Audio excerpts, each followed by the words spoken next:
Seorang siswa kelas 8 SMP Negeri 4 Banyuwangi, Jawa Timur menderita patah tulang setelah dianiaya oleh kakak kelasnya di sekolah. Setelah menjalani perawatan, korban dugaan dengan Fatir Arya Ajinata, 12 tahun, sekolah SMK Negeri 09 Tambun Selatan, Bekasi, meninggal dunia pada Kamis dini hari.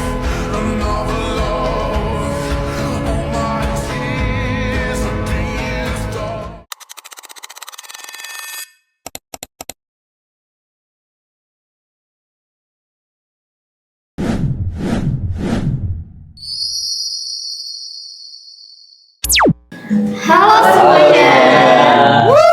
Di Ngobrol Sipka, di video kali ini kita kedatangan teman-teman mahasiswa dari satu kelompok, yaitu ada Tarisa, hai, Raisa, hai, Jason, halo, Rizal, dan juga Fadlan. Hai. Jadi di video kali ini kita bakal ngobrol bahas tentang proyek akhir mereka di mata kuliah Software Quality Assurance, yaitu aplikasi Sipka atau sistem pengaduan aplikasi dan edukasi kekerasan pada anak.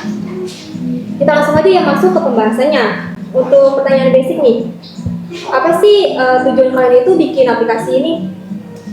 Jadi tujuan kami membangun Sipka adalah karena belakangan ini banyaknya kasus kekerasan pada anak. Jadi kami kayak ingin mempermudah atau memfasilitasi masyarakat untuk pengaduan mereka. Oke, tujuannya itu berarti emang buat mempermudah masyarakat buat bikin laporan pengaduan gitu ya? Nah, kalau dilihat dari fitur edukasinya sendiri nih, seberapa penting sih fitur ini di aplikasi kalian? Penting banget nih, karena nggak semua orang itu paham sama jenis kekerasan terhadap anak. Jadi dengan adanya fitur edukasi ini, masyarakat dapat mengetahui cara pencegahan dan pentingnya perlindungan anak dari awal. Jadi fungsi Sipka ini nggak hanya untuk pengaduan, tetapi juga bisa untuk meningkatkan kesadaran masyarakat. Oh, jadi biar langkahnya itu dua arah ya, ada pencegahan, ada juga tindakan.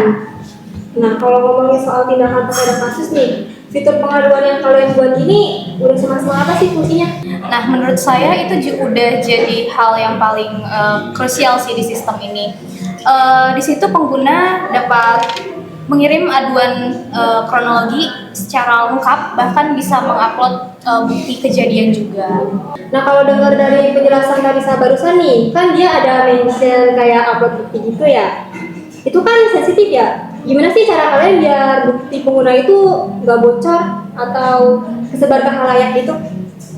Nah, tenang di sistem kami ini, password pengguna itu disimpan dalam bentuk hash. Terus akses data pengaduan juga dibatasi banget, jadi yang bisa akses tuh cuma admin yang lagi bertugas aja. Jadi data kerahasiaan data penggunanya itu lebih aman. Nah, berarti aman ya, karena datanya itu udah terenkripsi, jadi pengguna nggak perlu was-was nih kalau misalkan datanya itu bakal bocor. Betul. Nah, buat bangun sistem backend-nya ini, kalian kan maksudnya rapi, aman gitu. Kenapa sih kalian pilih pakai framework Laravel buat bikin aplikasi ini? Karena Laravel memiliki struktur yang rapi, mendukung keamanan basis data yang baik, serta mempermudah dalam proses database sehingga cocok untuk digunakan dalam pengembangan sistem aplikasi web seperti Sipka. Proses pengembangannya juga lebih mudah karena framework ini didukung oleh banyak fitur bawaan sehingga mempermudah dalam proses proyek kami ini. Tapi kan di sini kalian itu nyatuin banyak kode nih, pasti ada dong kayak beberapa grammarnya gitu. Nah, menurut kalian ini bagian mana sih yang paling bikin pusing buat nyatuin kodenya itu? Ada banget, apalagi pas ngegabungin semua fitur ya. Pas kita ngecek semua datanya masuk ke database juga itu lumayan kita cek banget sih. Oke, dari yang Jason bilang tadi, ada nggak sih satu bug yang kayak kalian tuh mikir, wah bakal lama nih, susah benerinnya gitu? Wah, ada banget. Apalagi sebenarnya error yang paling parahnya itu di pas upload bukti foto ya, itu kita beberapa kali ngalamin error, cuman pas testing kita berhasil perbaiki aja sih. Untung langsung ketahuan ya waktu kalian ngelakuin testing ini. Iya. Nyambung soal perbaikan bug tadi nih, waktu kalian ngelakuin pengujian, metode apa sih yang kalian pakai itu? Kita menggunakan backup testing lead. Jadi fokusnya itu pada pengujian fungsi-fungsi sistem tanpa melihat kode program secara langsung. Kita posisikan diri benar-benar sebagai pengguna. Oh, jadi benar-benar dicoba dari sisi user gitu ya. Terus nih dari semua halaman atau fitur yang kalian coba kemarin, fitur apa sih yang paling sering kalian uji waktu melakukan testing itu? Banyak mulai dari alur login, registrasi, pro pengaduan, halaman edukasi, profil pengguna, sampai fitur yang digunakan oleh admin. Semuanya kita tes satu-satu buat mastiin fungsinya jalannya. Tapi seandainya tahap SQA atau pengujian ini kalian lewatin gitu aja, apa sih dampak yang menurut kalian tuh fatal banget ke aplikasi kalian ini? Wah, dampaknya besar sih.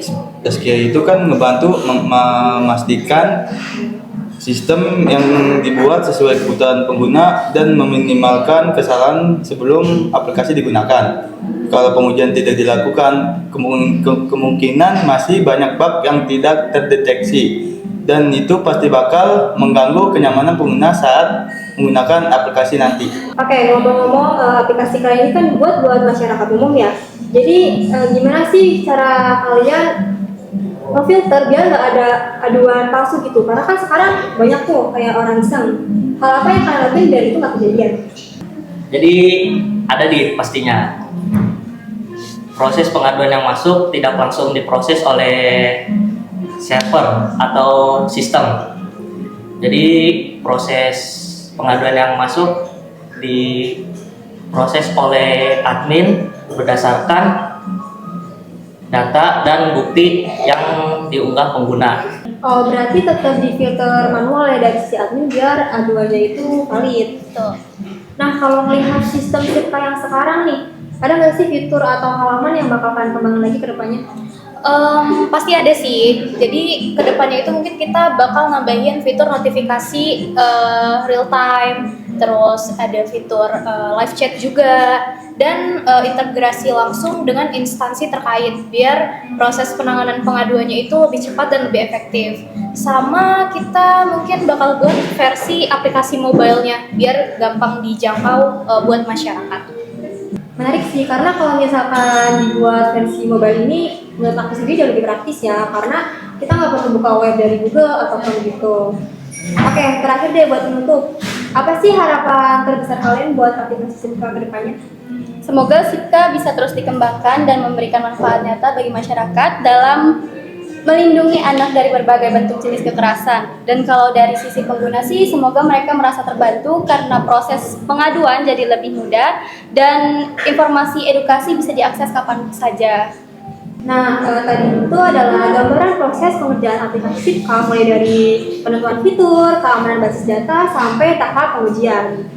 Oke, mungkin cukup sampai sini aja obrolan kita hari ini. Saya Nina pamit undur diri. Terima kasih buat Tarisa, Raisa, Jason, Rizal, dan juga Fadla. Dan terima kasih juga buat teman-teman yang udah nonton video ini. Bye-bye!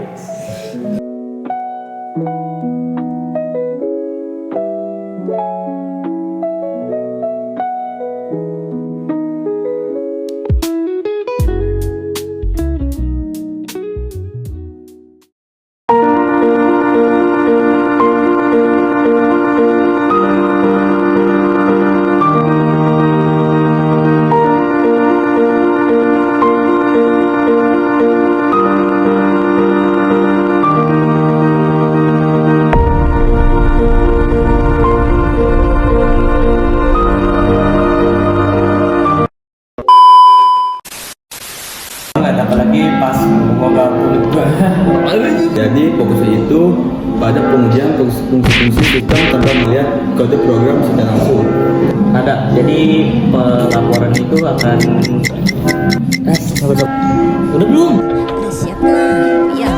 Berdasarkan data dan bukti foto. Nah, jadi sebelum itu ada di